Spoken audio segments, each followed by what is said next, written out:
Good morning everyone, কেমন আছো তোমরা সবাই? আশা করি তোমরা সবাই খুব ভালো আছো, আমরাও খুব ভালো আছি।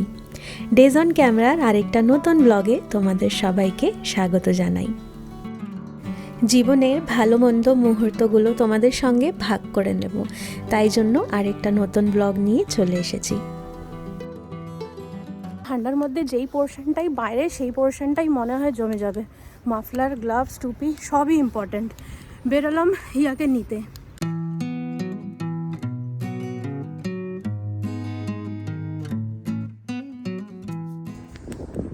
মাত্র 3টে বাজে, অবস্থা দেখেছো? মনে হচ্ছে যেন এখনই অন্ধকার নেমে যাবে।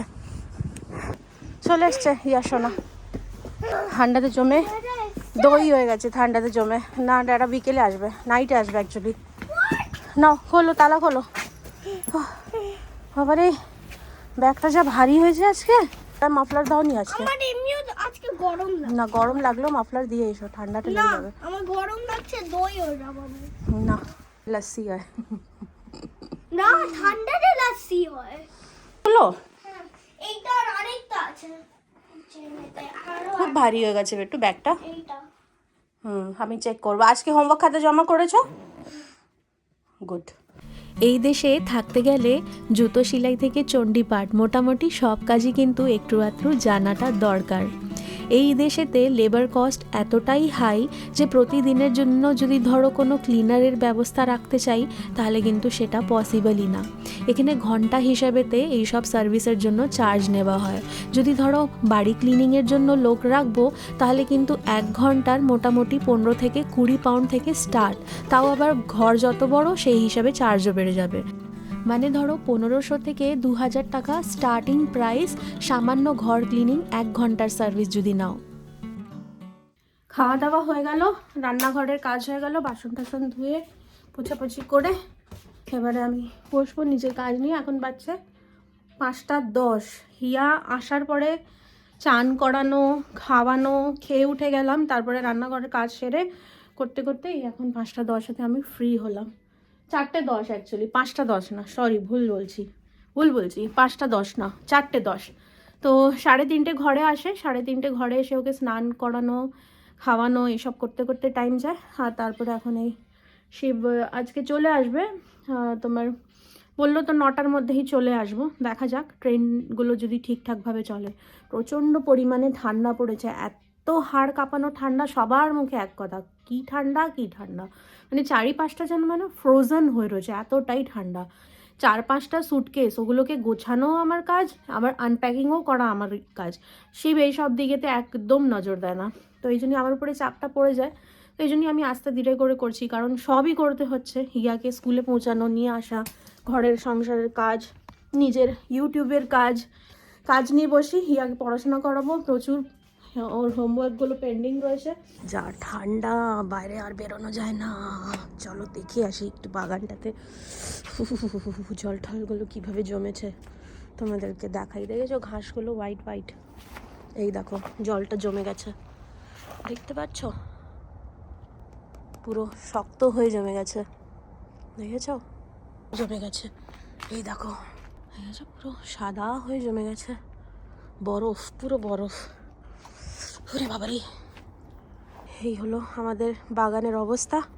শীতকালেতে সব শুকনো, সব শুকিয়ে গেছে। -9 এখন, ফিলস লাইক প্রচণ্ড ঠান্ডা, সব ফ্রোজেন, সব চারিপাশে মানে সব ফ্রোজেন হয়ে রয়েছে। খুব ঠান্ডা বাবা, খুব ঠান্ডা।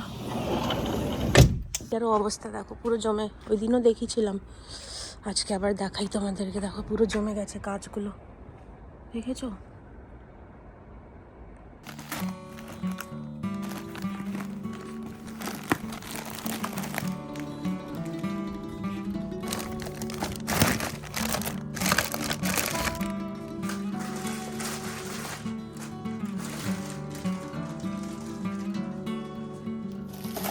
ইন্ডিয়া থেকে এনেছি, ওগুলো সব আনপ্যাক করছি। বাসন কিছু এনেছি, যতটা পেরেছি আর কি।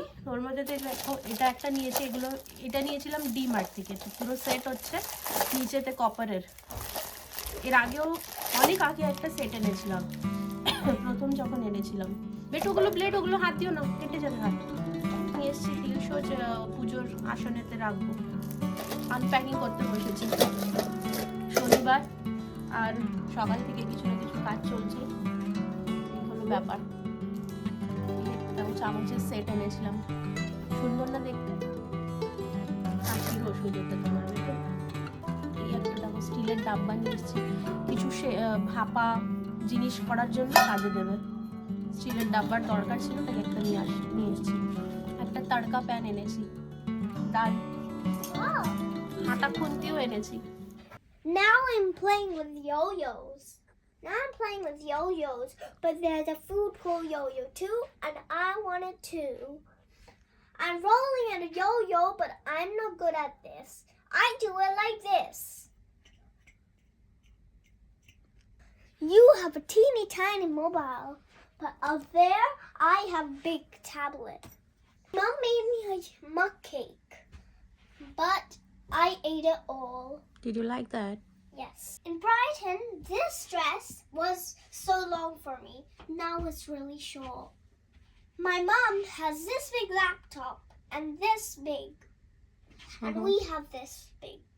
ফাইনালি পেয়ে গেছে bronze cake. I don't need a prize সাথে করতে পারি। এক মাস গ্যাপ গেছে ওর, ওখানে যেহেতু আমরা ইন্ডিয়া গেছিলাম, এক মাসেরও বেশি গ্যাপ গেছে, অ্যাকচুয়ালি 5 উইকসের মতন ওর গ্যাপ গেছে। এই জন্য একটু দেরি হলো, আদারওয়াইজ আরো এক মাস আগেই পেয়ে যেত যদি থাকতো এখানে। হ্যাপি? দেখো একবার ক্যাপটা দেখো কেমন লাগছে তোমার। Very good, well done. যেটা বললে ওটাই করো। ভালো সুইমিং করতে বললে ফাস্ট সুইমিং করো। একটা বললাম না স্টপ করো না, তবেই তো বললে ইজি লাগছে নাকি তোমার জন্য। টিচারটা বললো না তোমাকে। কিছুদিন আগে আমরা যখন ইন্ডিয়া গেছিলাম তখন এখানে প্রচণ্ড ঝড় হয়েছিল, আর সেই ঝড়েতে আমাদের এই গার্ডেনের ফেন্সটা কিন্তু ভেঙে গেছে। আর ইউকেতে নিয়ম হচ্ছে যে লেফট হ্যান্ড সাইডেতে ফেন্সটা আমাদের রেসপন্সিবিলিটি, মানে এই বাড়ির রেসপন্সিবিলিটি। ওই বাড়িটার যদি কথা বলি তবে ওদের লেফট হ্যান্ড সাইড যেটা সেটা এদের রেসপন্সিবিলিটি, আর এই বাড়ির এই ফেন্সটা এদের রেসপন্সিবিলিটি। তো এখানে প্রত্যেকজনের রুল হচ্ছে যে নিজের লেফট হ্যান্ড সাইডের ফেন্সটা তার রেসপন্সিবিলিটি। তো এখানে এই নিয়মেতেই সব কাজবাজ হয়। তো তাই জন্য যেহেতু এটা আমাদের লেফট হ্যান্ড সাইড, তো আমাদের বাড়ির রেসপন্সিবিলিটি। তো আমরা তো এখানে রেন্টেতে থাকি, তাই জন্য আমরা তো করব না, আমরা নিজের এজেন্সিকে ইনফর্ম করে দিয়েছিলাম। তো ওরা বললো যে ওরা ফিক্স করে দেবে, কবে আসবে সেটা জানা নেই। আর বাগানের অবস্থা তো এখন এই রয়েছে, সবার বাগানেতেই তাই মোটামুটি, যারাও গার্ডেনিং করে। যতদিন না ওয়েদারটা একটু ঠিক হচ্ছে ততদিন বাইরে বেরিয়ে এইসব জিনিসগুলো ঠিকঠাক করাও যাবে না, এতটাই ঠান্ডা বাইরে। কোজি কোজি হয়ে বসতে ভালো লাগে এই ঠান্ডার মধ্যে, অন্ধকার বাইরেটা পুরো। ইউকেতে প্রত্যেক স্কুলেতেই আলাদা আলাদা ক্লাসেতে 6টা টার্মেতে ডিভাইড থাকে সারাটা বছর। প্রত্যেক টার্মেতেই স্কুল থেকে বাচ্চাদের জন্য নানা রকমের অ্যাক্টিভিটি বলে দেওয়া হয়। তো এই টার্মের মধ্যে অনেক কিছুই ছিল, যার মধ্যে থেকে হিয়াকে বলেছিল ওদের ক্লাসেতে যে এরকম ধরনের লন্ডন ল্যান্ডমার্কের একটা লিফলেট বানাতে। তো এটা হিয়ার সাথে মানে হিয়াকে হেল্প করেছি আর কি, এইসব ছবিগুলো ডাউনলোড করে কেটে কেটে হিয়াই নিয়েছে। আর তারপরে সব জিনিস খুঁজে খাজে আমি আর হিয়া দুজনে মিলে এই জিনিসটাকে বানিয়েছি। আমি মানে ওকে হেল্প করেছি, আর ওই সব জিনিসগুলো স্টিক করা, লেখা, কোথাও কিছু যদি ড্র করার থাকে সেগুলো করা সব হিয়াই করেছে। তো এরকম ধরনেরই ওই স্কুলের মধ্যে আলাদা আলাদা ক্লাসেতে নানা রকমের অ্যাক্টিভিটি দিতে থাকে। তো সেগুলোই বসে বানিয়ে নিলাম, এটাকে কালকে হিয়া সাবমিট করবে। আজকে দুপুরবেলার মেনু হলো স্যালমন মাছের ঝোল, আলু বেগুন আর ফুলকপি, সঙ্গে দিয়েছি একটুখানি বড়ি, দারুণ লাগে খেতে। রয়েছে ধনেপাতার চাটনি, সবকটা সবজি দিয়ে একটা ভাজা ভাজা, সঙ্গে রয়েছে স্যালাড আর ডাল। দুপুরের লাঞ্চটা চটপট সেরে নিয়ে এখন আমরা বেরিয়ে পড়েছি আমার হিন্দি চ্যানেলের জন্য কয়েকটা ভিডিও শ্যুট করব বলে। তবে অন্ধকারটা এতটাই তাড়াতাড়ি নামে, জানি না কতটা করতে পারবো। বাইরে যা মুষলধারের বৃষ্টি চলছে, জাস্ট এই ছেড়ে আসলাম বৃষ্টির মধ্যে। শিব তো গেছে নিজের কাজে, ও ফিরবে আজকে। তো এবারে আমিও কাজে বসবো, একটু গরম জল খাবো, মানে তোমার জিরের জল খাবো, তারপরে বাকি কাজগুলোতে লাগবো। কাজ করতে করতে হঠাৎ করে বাইরের আকাশেতে নজর পড়লো, কি দারুণ লাগছে না? তাই না থাকতে পেরে ঝটপট করে ক্যামেরাটা অন করলাম তোমাদের সঙ্গে শেয়ার করব বলে। কি সুন্দর কালারফুল লাগছে দেখতে আজকে আকাশটা। গুড মর্নিং বন্ধুরা, আজ হলো নেক্সট ডে। সকালবেলা রান্নাঘরে চলে এসেছি আমি নিজের ব্রেকফাস্টটা তৈরি করব বলে। সকালবেলার দিকে আমি আজকাল এই কটা ব্রেকফাস্টেতে ফ্রুটস আর তার সঙ্গে একটা করে সেদ্ধ ডিম খাচ্ছি। শিবার হিয়া অন্য ব্রেকফাস্ট করে আর আমি সকালবেলার দিকটাতে এরকম ধরনেরই ব্রেকফাস্টটা করছি। বেশ পেটটা হালকা হালকাও লাগে আর তার সঙ্গে এই ব্রেকফাস্টটা কিন্তু ওয়েট লসের জন্য দারুণ। ফ্রুটসের মধ্যে নানা রকমের ফল যেটাও ভালোবাসো সেটা তোমরা রাখতে পারো, তার সঙ্গে কুকুম্বার আর এগ, এই দুটো কিন্তু অবশ্যই রাখতে হবে। সঙ্গে আমি নিই গ্রিন টি। আমার ব্রেকফাস্ট রেডি, এবার ব্রেকফাস্টটা সেরে নিই। ব্রেকফাস্টটা করে নেবার পর লাঞ্চের প্রিপারেশন করব বলে কিছুক্ষণ বাদে আবারও রান্নাঘরে চলে এসেছি। আজকে এই মাছটাকে ভাজা করব। এইটা হলো ম্যাকরেল ফিশ, আমাদের খেতে ভীষণ ভালো লাগে। ডিপ ফ্রিজ থেকে বার করলাম বলে একটুখানি ভিজিয়ে রেখে দিই, একটু পর মাছ ভাজাটা করব। তোমাদের সঙ্গে শেয়ার করব কিভাবে করছি। আজ দুপুরবেলা কাঁচকলা আলু দিয়ে একটা তরকারি করব। রেসিপিটা তোমাদের সঙ্গে এর আগেও শেয়ার করেছি। আমার আসলে কাঁচকলা খেতে ভীষণ ভালো লাগে, তাই জন্যই যখনই ইন্ডিয়ান শপ যাওয়া হয় মাঝে মাঝেই নিয়ে আসার চেষ্টা করি। রান্না করতে করতে তোমাদের সঙ্গে ইংল্যান্ডের ব্যাপারে কিছু গল্প করি। আমার যেটা হিন্দি ব্লগ চ্যানেল, ওর মধ্যে আমি ইংল্যান্ডের ব্যাপারে ইনফরমেটিভ ভিডিওসগুলো ছাড়ি। অনেকেই আমার বাঙালি বন্ধু আছে যারা ওই চ্যানেল থেকে এই চ্যানেলেতেও দেখতে আসে আমার ভিডিও, আর ওখানকার ভিডিওগুলো দেখার পরে কিছু কিছু কোয়েরি বা কোয়েশ্চেন আমাকে জিজ্ঞাসা করে। তো আমারই এক ভিউয়ার আমাকে জিজ্ঞাসা করেছিল, ইংল্যান্ডে স্কুলের ব্যাপারে একটু বলো। স্কুলেতে এখানে ফিস কীরকম হয়, স্কুলের টাইমিং কি হয়, কি কি ইউনিফর্ম হয়। তো আজকে একটু তোমাদের সঙ্গে এগুলো ডিসকাস করি।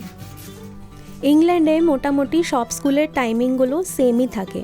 হিয়াদের স্কুলে যেরকম ওদের 8:40 সকালে স্টার্ট হয় স্কুল আর ছুটি হয় 3:10। এবার যখন হিয়া আর একটু ছোটো ছিল তখন টাইমিংটা একটু কম ছিল, আর এবারে যখন সেকেন্ডারি স্কুলে চলে যাবে তখন হয়তো টাইমিংটা একটু চেঞ্জ হয়ে যাবে, কিন্তু মোটামুটি টাইমিংটা সেমই থাকে প্রত্যেকটা স্কুলেতেই।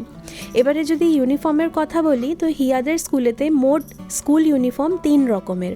একটা হলো পিই, একটা হলো সামার টাইমের ড্রেস, আর একটা হলো নর্মাল স্কুল ইউনিফর্ম।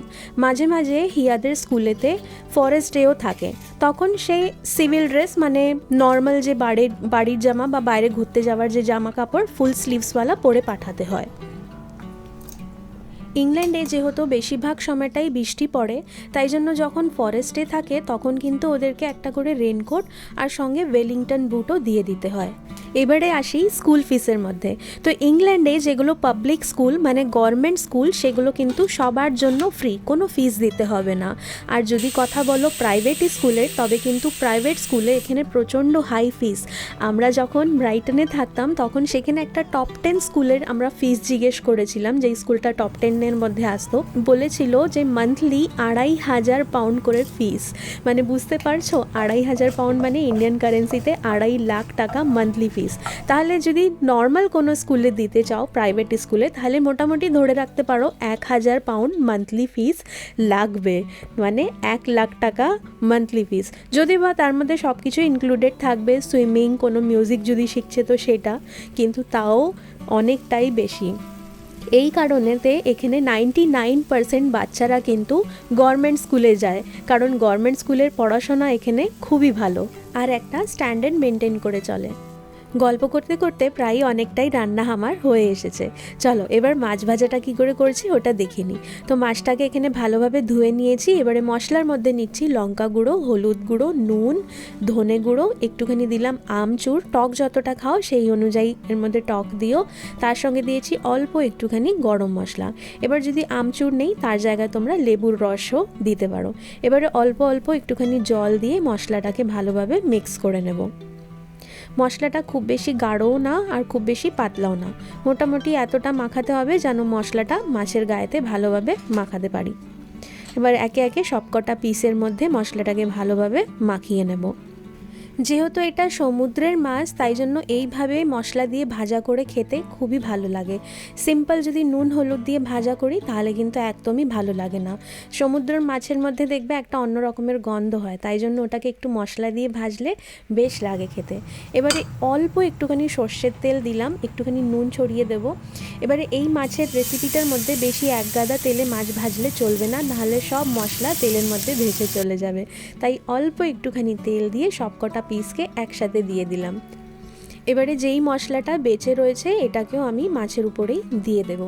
অল্প তেলে ভাজা করলে মশলাগুলো ওয়েস্ট হবে না, বেশি তেলে ভাজলে পরে সব মশলাগুলো তেলের মধ্যেই রয়ে যাবে, পিস থেকে বেরিয়ে যাবে। এই মাছের রেসিপিটা আমি যেইভাবে করছি সেম অন্য মাছ দিয়েও কিন্তু এরকম মশলা দিয়ে ভাজা করে খেয়ে দেখতে পারো, খুবই ভালো লাগে খেতে। এবারে পাল্টিয়ে অন্য দিকটাও ভালোভাবে ভেজে নেব। যেহেতু সব রকমের মশলা দিয়ে মাছটাকে ম্যারিনেট করে 5 মিনিট রেখে দিয়েছিলাম, তাই জন্য একটা খুবই ভালো ফ্লেভার আসে। বাস আমার মাছ ভাজা একদম রেডি। যে কোনো মাছ দিয়ে এরকমভাবে মশলা দিয়ে মেখে ভাজা করে খেয়ে দেখো, দারুণ লাগে কিন্তু। আর যেহেতু অল্প একটু আমচুর দিয়েছি তাই জন্য মাছটা অল্প হালকা টক টক ভাব হয়। আর সি ফিশগুলো কিন্তু এরকম ধরনেরই খেতে বেশ ভালো লাগে আমার কাছে। তোমরাও একবার ট্রাই করে দেখো।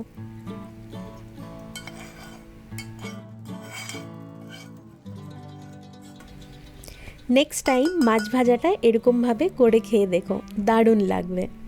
তো আজকে আমাদের লাঞ্চ মেনুতে রয়েছে কাঁচকলা আলু দিয়ে তরকারি। এই রেসিপিটা কিন্তু আগেও তোমাদের সঙ্গে শেয়ার করেছি। তার সঙ্গে রয়েছে মাছ ভাজা, তার সঙ্গে রয়েছে আম দিয়ে ডাল, আর তার সাথে করেছি ভাত আর একটু স্যালাড। তাহলে আজকের এই ভিডিওটা এখানে অবধি রাখলাম। আবার দেখা হচ্ছে একটা নতুন ভিডিওতে। ততক্ষণ ভালো থেকো, সবাইকে ভালো রেখো। টাটা।